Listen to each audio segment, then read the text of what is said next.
एक चक्रानगरी में कुंती जी सहित एक ब्राह्मण के घर में पांचों पांडव विराजमान हैं। बकासुर का उद्धार भीमसेन के द्वारा हुआ, पूरी नगरी भय से रहित हो गई। इतने में एक ब्राह्मण देवता पधारे, चलने ही वाले थे पांडवजन वहां से, पर देखा जब कि ब्रह्म ऋषि पधारे हैं तो रुक गए। उस रात में वो कुछ भगवत चर्चा की और साथ में बताया महाराज पांचाल नरेश द्रुपद ने याज उपयाज नामक पुरोहित का वर्ण करके ऐसी यज्ञ की जिससे महावीर धृष्टद्युम्न और द्रौपदी जी का प्रादुर्भाव हुआ। धृष्टद्युम्न धनुष बाण तुणीर सहित कवच सहित यज्ञ कुंड से प्रकट हुए। ऐसे ही सर्वांग सुंदरी कृष्णा द्रौपदी जी का प्रादुर्भाव हुआ। वो ब्राह्मण सुना रहा है पांडवजनों को कि पांचाल नरेश द्रुपद जी के हृदय में था कि द्रौपदी के लायक अगर कोई वर है तो सव्यसाची अर्जुन ही है। पर जब उन्होंने सुना कि वारणावत में अग्नि के द्वारा उस महल में पांचों पांडव कुंती सहित पधार गए, उन्हें बड़ा शोक हुआ। वो बहुत दुखी बैठे थे कि द्रौपदी का पाणी ग्रहण करने के अधिकारी तो केवल पांडव ही हैं और वो पधार गए, अब क्या होगा। उनके जो आचार्य थे उन्होंने कहा कि जो धर्म से चलता है, सत्य बोलता है, उसका ऐसे मृत्यु नहीं होती। उस अग्नि महल में उनका जलकर मर जाना ये मुझे बिल्कुल विश्वास नहीं हो रहा, क्योंकि धर्मात्मा पुरुष की ऐसी मृत्यु नहीं होती। उनको यहां आना ही होगा। यदि आप स्वयंवर रचे और सर्वत्र ये सूचना पहुंचा दें कि द्रौपदी जी का स्वयंवर हो रहा है और जो स्वयंवर में लक्ष्य वेद कर देगा उसी को द्रौपदी जी वरमाला डालेंगी। अगर ऐसी सूचना फैल जाएगी और अगर पांडव जीवित है मेरा जैसा विश्वास कहता है तो अवश्य पधारेंगे। वो ब्राह्मण पांडवों को ही कथा सुना रहा है। प्रातः काल हुआ, ब्राह्मण अपने मार्ग को गया तो कुंती जी ने उस जिस ब्राह्मण के घर में टिकी हुई थी उनसे अनुमति ली और अपने पांचों पुत्रों के साथ यात्रा प्रारंभ की। युधिष्ठिर आदि का मन जब द्रौपदी के स्वयंवर की बात सुनी भगवत प्रेरणा से आकर्षित हो गया। कुंती जी से कहा कि मुझे विश्वास है कि स्वयंवर में अर्जुन ही लक्ष्य वेद करेंगे, द्रौपदी हमको ही प्राप्त होंगी, इसलिए हमें उत्साह हो रहा है। अब हम सीधे वहीं चलेंगे। सत्यवादी युधिष्ठिर का वचन कभी विनोद में भी मिथ्या नहीं हुआ। पुत्रों का मन देखकर कुंती जी बोली, हां तुम्हारी राय है तो हम सुखपूर्वक पांचाल देश की यात्रा करते हैं। हमने भी कभी नहीं देखा कैसा है पांचाल देश, पर सुना है बड़ा रमणीय है, चलते हैं। युधिष्ठिर ने कहा, मां आप हमारे वचनों पर विचार भी किया करें, अगर ठीक समझे तो हां बोला करें, क्योंकि हमारे हृदय में जो बात आती है मैं आपसे और आप अक्षरशः मान लेती हैं। कुंती ने कहा कि मुझे पूर्ण विश्वास है तुम्हारे हृदय में धर्म वास करता है। जिसके हृदय में धर्म वास करता है उसकी कोई भी सलाह, कोई भी बात दुखदाई या पाप युक्त नहीं होती है। इसलिए मैं हाँ कह देती हूं। धर्मात्मा पुरुष के वचनों पर विचार करने की आवश्यकता नहीं होती, बिना ही विचार करी शुभ जानी। इसलिए हम संत सदगुरुदेव के वचनों को यथावत जैसा बोले वैसा ही स्वीकार करते हैं, अपने मन का कोई भी विचार उस पर थोपते नहीं है। युधिष्ठिर जी, भीमसेन, अर्जुन जी, नकुल, सहदेव, कुंती जी के साथ जीव ही वहां से आगे बढ़े कि भगवान व्यास देव जी प्रकट हो गए। पांडवों ने आगे बढ़कर के प्रणाम किया भगवान व्यास देव जी को। कुंती जी ने भी हाथ जोड़कर अभिवादन किया। भगवान व्यास देव जी ने कहा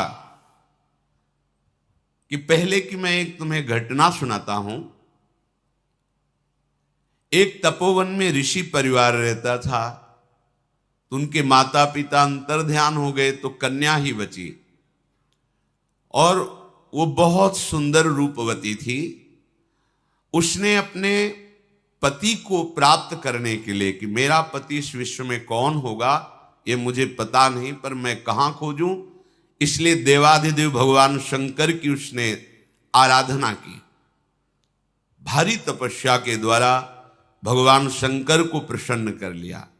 जब भगवान शंकर प्रकट हुए तो उसने बार बार यही कहा, मुझे पति चाहिए, मुझे अनुकूल पति चाहिए, मुझे महाबली पति चाहिए, मुझे धर्मात्मा पति चाहिए, मुझे सत्यवान पति। 5 बार भगवान शंकर ने कहा तथास्तु, ऐसा ही हो। तुमने 5 बार मांगा, इसलिए तुम्हें 5 पति प्राप्त होंगे, पर यह शरीर छोड़ करके तुम्हें जो नवीन शरीर मिलेगा उसमें 5 पति तुम्हें प्राप्त होंगे। तो हे कुंती और कुंती नंदन, वही देवी भगवान शंकर की जो आराधना करके 5 पतियों का वर प्राप्त किए, वही द्रुपद कन्या द्रौपदी के रूप में प्रकट हुई है। ये उत्तम बात तुम अपने मन में बैठा लो, इससे आगे प्रश्न नहीं आएगा। बस इतना कहकर भगवान व्यासदेव जी अंतर्धान हो गए। जिधर अंतर्धान हुए उस दिशा को प्रणाम करके पांडवजन आगे बढ़े। वो पांचाल देश की तरफ यात्रा कर ही रहे थे कि सोमाश्रयायण नामक एक तीर्थ आया जो गंगा के पावन तट पर है। अर्जुन हाथ में मशाल लिए हुए थे, रात्रि का समय था। जीव ही आगे बढ़े तो वहां गंधर्वराज अंगारपर्ण, जिसे चित्ररथ कहते हैं, वो अपनी अप्सराओं के साथ विहार कर रहा था। उसने जो ही मशाल लिए किसी को आते देखा तो पैरों की धमक से पहचान गया कोई महावीर है, क्योंकि जिसके चलने से पृथ्वी में धमक हो रही, कोई साधारण नहीं। उसने आगे बढ़ते हुए पांडवों को रोक दिया और आवेश में आकर कहा कि तुम्हें पता नहीं, रात्रि का समय मनुष्यों के लिए शुभ नहीं होता। ये गंधर्व, पिशाच, यक्ष, राक्षस इसमें विचरण करते हैं, और मेरे जैसा महाबली मायावी यदि सामने हो, फिर मशाल लेकर कोई बिना डरे आ जाए, ऐसा कैसे हो सकता है? ये रात्रि हमारी होती है, तुम मनुष्यों की नहीं। तुम्हें नहीं चलना चाहिए था रात्रि में। अगर तुम लोभवश यात्रा कर रहे हो तो मूर्खो, हम तुम्हें दंड देंगे, ऐसा गंधर्व ने कहा। अंगारपर्ण गंगा जी के जल से बाहर निकला, स्वाभिमानी और मायावी था ही। उसने कहा, जहां मैं उपस्थित होता हूं वहां बिना सर नवाए कोई राक्षस, यक्ष, देवता या मनुष्य नहीं आता जैसे तुम आ रहे हो, इसलिए मैं तुम्हें दंड दूंगा। अर्जुन ने कहा, कोई हमारा अपराध तो है नहीं गंधर्व, ये सरिताओं में श्रेष्ठ भागीरथी गंगा है।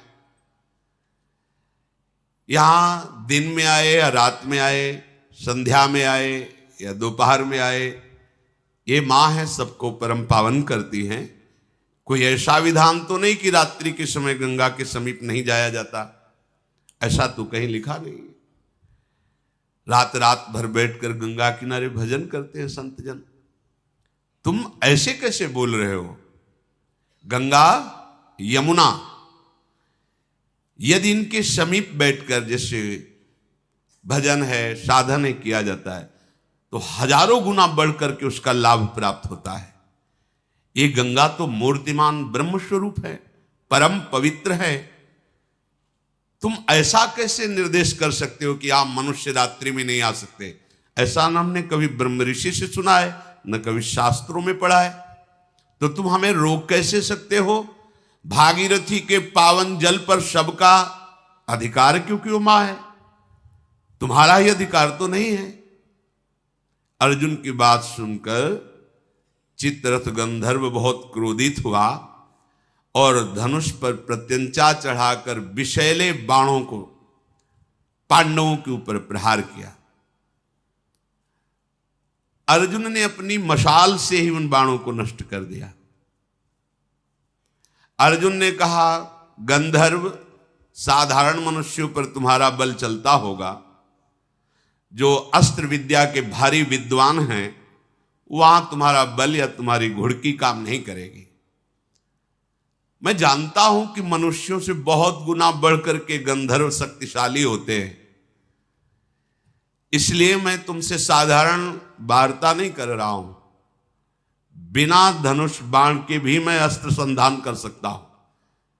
देखो, तो जो आग्नेय अस्त्र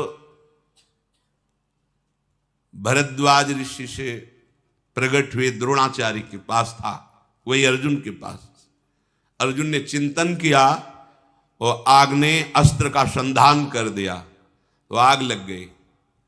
उसकी जितनी सामग्री, रथ, ये सब भस्म। और स्वयं दौड़कर अर्जुन गए, उसके बाल पकड़ करके घसीटते हुए महाराज युधिष्ठिर के चरणों में डाल दिया।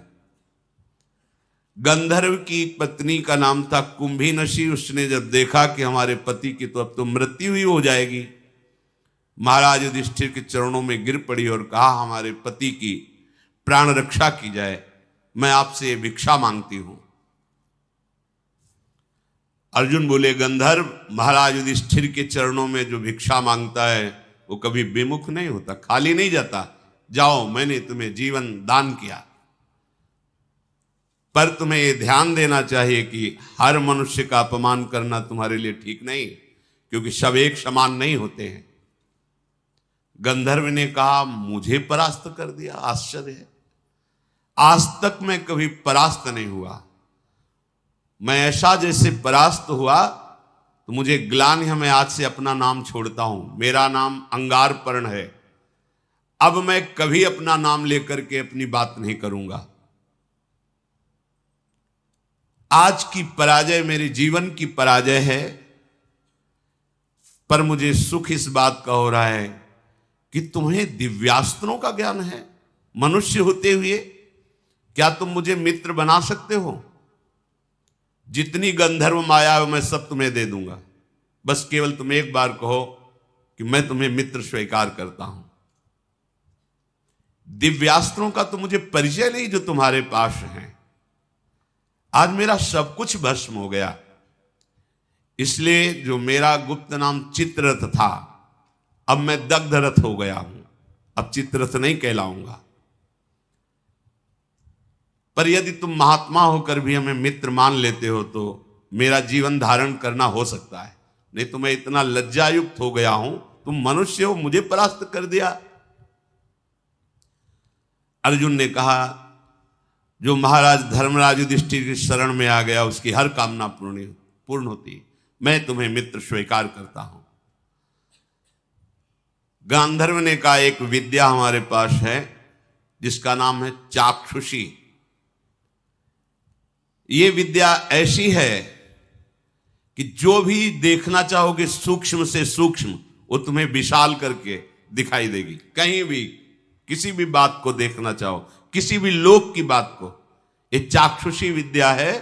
जहां तुम ध्यान करोगे वो विशाल रूप से तुम्हारे सामने दिखाई देगी। तीनों लोकों में कोई भी वस्तु कहीं भी हो तुम अपनी आंख के सामने देखोगे। इस विद्या का प्रभाव है। 6 महीने एक पैर केवल खड़ा रहकर तपस्या के द्वारा गुरु आराधना करके मैंने ये विद्या प्राप्त की थी।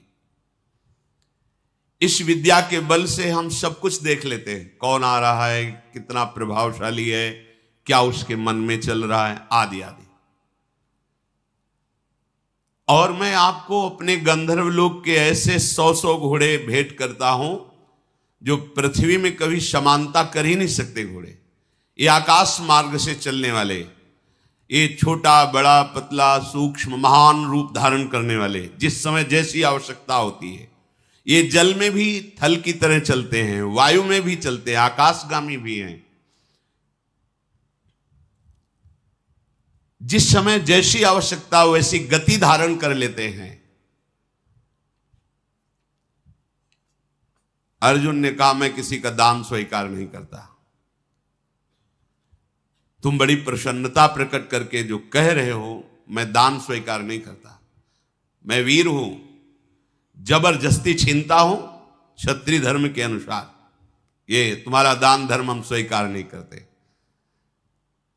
गंधर्व ने कहा दान धर्म नहीं, तुमने जीवन दान दिया है, हमें दान दिया है जीवन दान, अब जो कुछ भी हमारा है वो सब कुछ आपका है, आप स्वीकार कीजिए। यदि आपको ऐसा लगता है कि ये दान है तो आपसे एक प्रार्थना है, जिस अस्त्र का संधान करके आपने मुझे तापित किया उस आग्नेय अस्त्र की मुझे शिक्षा दे दीजिए, बराबर हो जाएगा। हम पूरी गंधर्व विद्या, चाक्षुषी विद्या और ऐसे दिव्य घोड़े आपको दे रहे हैं, आप आग्नेय अस्त्र की शिक्षा मुझे दे दीजिए। अर्जुन ने कहा तो ठीक है, ये सब अपने पास रखो, जब आवश्यकता होगी तब हम ले लेंगे, आग्नेयास्त्र की शिक्षा मैं तुम्हें देता हूं। गंधर्व बोला कि आपको एक बात मैं अपनी तरफ से बताऊं, मैं जानता था कि आप कौन हैं, पर आप मुझसे जीत नहीं सकते थे, मेरी कमी थी इसलिए जीत गए। अगर तुम्हारी कमी ना होती तो मैं तुम पर आक्रमण भी नहीं कर सकता था। तो अर्जुन ने कहा मेरी कमी क्या थी? बोले तुम तपस्वी वेश में और बिना गुरु के चल रहे हो, इसलिए मैंने आक्रमण कर दिया।